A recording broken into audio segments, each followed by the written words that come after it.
السلام علیکم دوستو کسی خطۂ زمین میں اسلام کے عروج زوال اور پھر عروج کی تاریخ کا مطالعہ کرنا ہو تو اس کی بہترین مثال ترکی ہے۔ ایک زمانہ تھا جب پوری دنیا پر اس کی دھاک بیٹھی ہوئی تھی۔ اس کے سلاطین بڑے کروفر کے مالک تھے۔ ایک بڑے خطۂ زمین پر ان کی حکمرانی قائم تھی۔ دنیا کی بڑی بڑی مملکتیں ان کے سامنے لرزاں رہتی تھیں۔ پھر ایک زمانہ ایسا بھی آیا کہ اس کی حدود مملکت سکڑتی اور سمٹتی چلی گئی۔ دیگر ممالک اس پر شیر ہو گئے، یہاں تک کہ انہوں نے عسکری طاقت کے بل پر اس کے حصے بکھرے کر دیے۔ اس عرصے میں اس کے ایک فوجی جنرل نے کچھ دم خم دکھایا۔ اس نے ترکی کے دشمنوں سے لوہا منوا لیا اور مملکت کو بچا کر جدید ترکی کی تعمیر کی۔ لیکن اس نے غضب یہ کیا کہ اپنی حدود مملکت سے اسلام کو دیس نکالا دے دیا۔ اس نے خلافت کی قبا چاک کر دی اور اسلام کا نام لینے کو جرم قرار دے دیا۔ اتنا سنگین جرم کہ اس کی سزا موت قرار پائی۔ اذان پر پابندی عائد کر دی گئی۔ مساجد کو میوزیم اور گوداموں میں تبدیل کر دیا گیا۔ دینی مدارس و مکاتب پر تالے ڈال دیے گئے۔ شرعی عدالتوں کو بند اور اوقاف کو ختم کر دیا گیا۔ اسلامی کیلنڈر کی جگہ مغربی کیلنڈر جاری کیا گیا۔ ترکی زبان کے رسم الخط کو عربی سے بدل کر لاطینی کر دیا گیا۔ خواتین کے لیے حجاب پر پابندی عائد کر دی گئی۔ الغرض اس نے سیکولرزم یعنی لادینیت کو اپنا قبلہ و کعبہ بنا لیا اور اسلام کو کھرچ کھرچ کر مٹا دینے کی ہر ممکن کوشش کی۔ لیکن دوستو، یہ تمام کوششیں ترک عوام کے دلوں سے اسلام کو محو کر دینے میں کامیاب نہ ہو سکیں۔ اللہ تعالیٰ نے اپنے کچھ بندوں کو توفیق دی کہ وہ اسلام کی شمع جلاتے رہیں اور شدید طوفانوں کے باوجود اس کی لو کو بجھنے نہ دیں۔ انہوں نے اس راہ میں بے مثال قربانیاں پیش کیں، قید و بند کی اذیتیں برداشت کیں، جلا وطنی کی زندگی گزاری، حکومت و اقتدار سے بے دخل کیے گئے، پابندیوں پر پابندیاں قبول کیں، لیکن نہ بکے، نہ تھکے اور نہ اپنی راہ کھوٹی کی۔ اور ان کی کوششوں کے نتیجے میں دھیرے دھیرے ترکی میں اسلام کا کلمہ پھر سے بلند ہونے لگا۔ مساجد کی میناروں سے اذانیں سنائی دینے لگیں، مدارس و مکاتب پھر آباد ہونے لگے، خواتین اپنی مرضی سے حجاب اختیار کرنے لگیں اور اس پر روک ٹوک باقی نہ رہی۔ غرض ترکی میں اسلام کی باز گشت پھر سے سنائی دینے لگی۔ دوستو، ترکی میں اسلام کے احیاء کے میدان میں اللہ کے جن بندوں نے غیر معمولی خدمات انجام دی، ان کی ایک طویل فہرست ہے، اور اس فہرست میں ایک نمایاں نام شیخ بدیع الزمان نورسی کا ہے۔ دوستو، سید نورسی ترکی کے صوبہ تبریز کے ضلع ہیزان کے گاؤں نورس میں پیدا ہوئے اور اسی نسبت سے انہیں نورسی کہا جاتا ہے۔ ابتدائی تعلیم انہوں نے اپنے والد سے حاصل کی اور بعد میں مختلف اساتذہ سے فیض حاصل کیا۔ ان کا حافظہ بڑا غضب کا تھا، جو کچھ پڑھتے تھے یاد ہو جاتا تھا۔ ابھی سن بلوغ کو نہیں پہنچے تھے کہ مختلف علوم کی 80 کتابیں پڑھ ڈالیں۔ ان کی قوت حافظہ اور غیر معمولی ذہانت کی خبر وقت کے علماء کو ہوئی تو انہوں نے ان کا امتحان لینا چاہا۔ انہوں نے مختلف سوالات کیے جن کے نورسی نے صحیح جوابات دیے۔ یہ دیکھ کر علماء بہت حیران ہوئے اور کہنے لگے کہ یہ نوجوان تو بدیع الزمان ہے۔ اس طرح آہستہ آہستہ یہ لقب ان کے نام کا جز بن گیا۔ دوستو، شیخ نورسی نے دینی تعلیم عام کرنے کی غرض سے مصر کی جامع الازہر کی طرز پر جامعۃ الزہرا قائم کرنے کا منصوبہ بنایا۔ اس منصوبہ پر 1951 میں اس وقت عمل ہوا جب ترکی کے وزیر اعظم عدنان مینڈرس کی جانب سے ان کو مالی مدد فراہم کی گئی۔ اس جامعہ میں عربی، ترکی اور کردی تینوں زبانوں کی تعلیم دی جاتی تھی، البتہ سب سے زیادہ زور عربی زبان پر دیا جاتا تھا اور روایتی علوم کے ساتھ جدید علوم کو بھی شامل نصاب کیا گیا تھا۔ جب مغربی فکر سے متاثر ترک نوجوانوں نے انجمن اتحاد و ترقی قائم کی اور جس کا مقصد ترکی سے خلافت کا خاتمہ اور مغربی افکار و اقدار کی بالادستی قائم کرنا تھا، تو اس کا مقابلہ کرنے کے لیے 1909 میں جو انجمن اتحاد محمدی کی تشکیل کی گئی، اس کے بانیوں میں شیخ نورسی کا نام بھی ملتا ہے۔ اس انجمن کا مقصد اسلام کی بنیاد پر خلافت کی تشکیل نو کرنا اور اتحاد اسلامی کو فروغ دینا تھا۔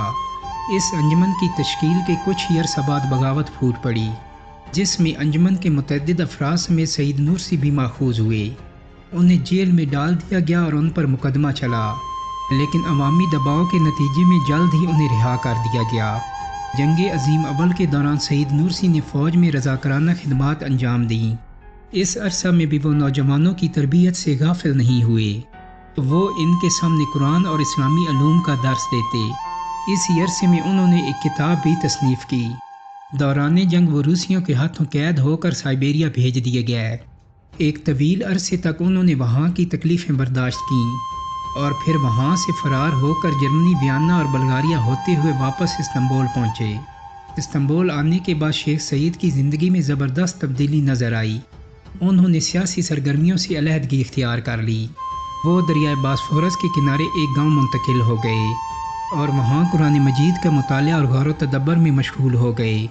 اس کے نتیجے میں انہیں احساس ہوا کہ ان کے اندرون کی تاریکیاں چھٹ گئی ہیں اور قرآن مجید کے نور سے ان کا وجود منور ہو گیا ہے۔ دوستو، اس تجربے نے شیخ کی آئندہ کی تحریروں اور بیانات کا رخ متعین کر دیا اور قرآن سے افادہ و استفادہ کی تحریک نے رسالہ نور کا قالب اختیار کر لیا۔ چونکہ مصطفیٰ کمال پاشا نے ترک فوج کو منظم کر کے بیرونی طاقتوں کے حملے کو پسپا کر دیا تھا، تو اس کے پیش نظر ابتدا میں شیخ کے دل میں مصطفیٰ کمال کا احترام پایا جاتا تھا۔ وہ اس الحاد کی تاریکی سے نکال کر اسلام کی روشنی میں لانا چاہتے تھے، لیکن لادینی عناصر نے شیخ کے اس ارادے کو کامیاب نہ ہونے دیا۔ مصطفیٰ کمال پاشا شیخ کی غیر معمولی مقبولیت کو دیکھتے ہوئے انہیں اپنا اعلیٰ کار بنانا چاہتا تھا، اس لیے اس نے ان کو مشرقی اناطولیہ کا رئیس الواعظین اور دارالحکمت بورڈ کا رکن بنا دیا۔ لیکن شیخ سعید نے اپنی فراست ایمانی سے اس کی نیت تاڑ لی اور اس کی تمام نوازشوں کو ٹھکرا کر انقرہ سے چلے گئے۔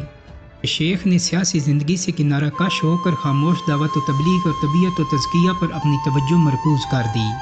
1925 میں ملحد حکومت کے خلاف بغاوت ہوئی، لیکن اس بغاوت سے شیخ نورسی کا کوئی تعلق نہ تھا، لیکن محض شک کی بنا پر انہیں گرفتار کیا گیا اور وہاں سے مشرقی اناطولیہ کے ایک گاؤں بردور میں جلا وطن کر دیا گیا۔ اس کے بعد تو قید و بند، پولیس کی نگرانی میں نظر بندی، جلا وطنی، ایذاء، عدالت میں پیشی، جھوٹے مقدمات اور بے بنیاد الزامات وغیرہ کا سلسلہ شروع ہو گیا، لیکن ان کے پائے ثبات و استقامت میں ذرا بھی لرزش نہ آئی۔ انہوں نے رسالہ نور کی تصنیف و تالیف اور ان کی خفیہ ترسیل و اشاعت کا کام جاری رکھا۔ بردور سے انہیں جلا وطن کر کے اسفالٹا کے ایک گاؤں بارلا بھیج دیا گیا، جہاں وہ 8 سال مقیم رہے۔ وہاں پولیس کا سخت پہرا بٹھا دیا گیا اور کسی کو بھی ان سے ملنے کی اجازت نہ تھی، لیکن ان کے اخلاق و کردار سے متاثر ہو کر ان کے پہرے دار ہی ان کے ہم نوا بن گئے۔ وہ وہاں جو رسائل تصنیف کرتے انہیں پہرے داروں کے ذریعے ہی دوسرے لوگوں تک پہنچاتے۔ دوستو، 1934 میں شیخ نورسی پر خفیہ مذہبی تنظیم قائم کرنے اور ترکی کے سیکولرزم کے خلاف کام کرنے کا الزام لگا کر انہیں ان کے 150 شاگردوں سمیت گرفتار کر لیا گیا۔ مقدمہ چلایا گیا، لیکن ان کے خلاف کوئی پختہ ثبوت نہ مل سکا۔ پھر بھی 15 دیگر افراد کے ساتھ انہیں 6 ماہ کی سزا سنائی گئی۔ رہائی کے بعد انہیں بحر اسود کے ساحل پر آباد ایک گاؤں کا استمانو جلا وطن کر دیا گیا۔ وہاں بھی انہوں نے رسالہ نور کی تصنیف اور ان کی اشاعت کا کام جاری رکھا۔ 1943 میں انہیں ایک بار پھر عدالت میں حاضر ہونے کا حکم دیا گیا اور ان پر حکومت کے خلاف سرگرمیاں انجام دینے کا الزام لگایا گیا۔ انقرہ یونیورسٹی کے پروفیسروں پر مشتمل ایک ٹیم بنائی گئی، جس کے ذمہ ان کے رسائل کا جائزہ لینے کا کام سونپا گیا۔ کمیٹی نے فیصلہ دیا کہ یہ رسائل خالص مذہبی نوعیت کے ہیں۔ اس کی رپورٹ پر انہیں بری کر دیا گیا اور انہیں رہائی مل گئی۔ 1947 میں شیخ نورسی کو ایک بار پھر جلا وطن کر دیا گیا۔ ان پر پولیس کا سخت پہرا بٹھا دیا گیا اور ان سے لکھنے پڑھنے کی آزادی بھی چھین لی گئی، لیکن انہوں نے ہمت نہیں ہاری۔ متعدد افسران ان کی تقریروں اور تحریروں سے متاثر ہو کر ان کے ساتھ شامل ہو چکے تھے۔ ان لوگوں کے تعاون سے انہیں کارکنوں سے ملنے اور اپنی سرگرمیاں جاری رکھنے کی اجازت مل گئی۔ 1947 کے اواخر میں ایک بار پھر انہیں عدالت میں طلب کیا گیا اور پرانے الزامات دہرا کر 20 ماہ کی سزا سنائی گئی۔ ترکی کے مختلف مقامات سے شیخ کے ان عقیدت مند کارکنوں کو بھی پابند سلاسل کیا گیا جو رسالہ نور کو تقسیم کرتے تھے۔ عدالت عالیہ نے یہ سزا منسوخ کر دی، لیکن انہیں دوبارہ اسی الزام میں گرفتار کر لیا گیا۔ 2 سال کی نظر بندی کے بعد ستمبر 1949 میں ان کی رہائی ہوئی۔ دوستو، شیخ نورسی نے اب اپنی دعوت کا مرکز مشرقی اناطولیہ کے بجائے دیار بکر کو بنایا۔ اس سے حکومت کی جارحانہ کارروائیوں میں کچھ کمی آئی۔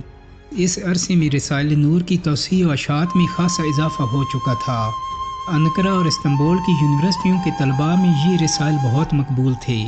تعلیم یافتہ طبقہ بھی ان کی تعلیمات و افکار سے کافی متعارف ہو چکا تھا۔ 1950 میں عدنان مینڈرس ترکی کے وزیر اعظم بنے تو انہوں نے اسلامی افکار و اقدار کے بارے میں کچھ نرمی کی پالیسی اختیار کی، لیکن پھر بھی شیخ نرسی کی ابتلاء و آزمائش میں کچھ کمی نہ آئی۔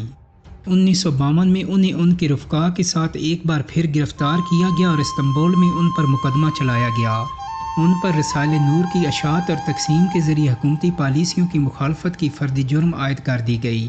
عدالت میں جرم ثابت نہ ہو سکا تو انہیں رہا کر دیا گیا، لیکن استنبول چھوڑ کر امیر ڈاک چلے جانے کی ہدایت دی گئی۔ 1953 میں شیخ اسپارٹا منتقل ہو گئے، جہاں انہوں نے زندگی کے باقی ایام گزارے، جہاں ان کے معتقدین کی بھی ایک بڑی تعداد قیام پذیر تھی۔ اب تک رسائل نور کی نقلیں تیار کروا کر انہیں بڑے پیمانے پر عوام میں تقسیم کیا جاتا تھا، لیکن یہاں بعض رسال زیور تبعات سے بھی آراستہ ہونے لگے۔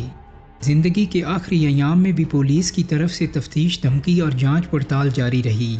مارچ 1960 میں شیخ عرفہ تشریف لے گئے، لیکن وہاں پہنچتے ہی حکومت نے فوراً شہر چھوڑنے اور اسپارٹا واپس جانے کے احکام صادر کر دیے۔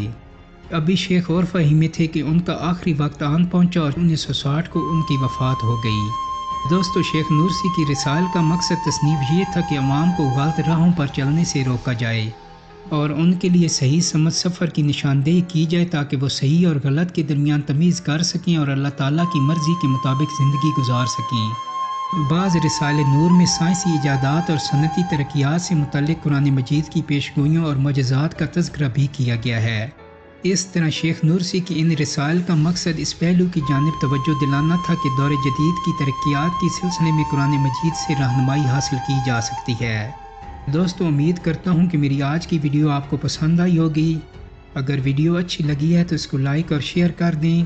میرے چینل کو سبسکرائب کرنے کے ساتھ ساتھ بیل آئیکن کو بھی کلک کر دیں تاکہ آپ کو میری آنے والی مزید ویڈیوز کے نوٹیفیکیشن ملتے رہیں۔ بہت جلد ہی ایک نئی ویڈیو کے ساتھ ملاقات ہوگی۔ اپنا بہت سارا خیال رکھیے گا۔ اللہ حافظ۔